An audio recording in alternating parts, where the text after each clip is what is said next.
Patan LCB police તેમજ ખોરાક અને ઔષધ નિયમન તંત્ર દ્વારા સિદ્ધપુર જીઆઈડીસીમાં સંયુક્ત રેડ કરવામાં આવી હતી।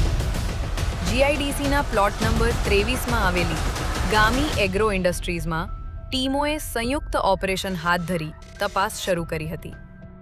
દરમિયાન 2 ટેન્કમાં રહેલો કુલ 13,800 કિલો તેલનો જથ્થો તેમજ તેલના 40 ડબ્બા મળી આવ્યા હતા। તપાસ દરમિયાન આ જથ્થો શંકાસ્પદ જણાતા તેને સીઝ કરવાની કાર્યવાહી હાથ ધરવામાં આવી છે। આ ઉપરાંત શ્રી ગંગા, ગામી અને ગોવર્ધન એમ 3 અલગ-અલગ બ્રાન્ડના તેલના નમૂના લેવામાં આવ્યા છે। નમૂનાઓને તપાસ માટે મોકલવામાં આવશે અને રિપોર્ટના આધારે આગળની કાર્યવાહી કરવામાં આવશે।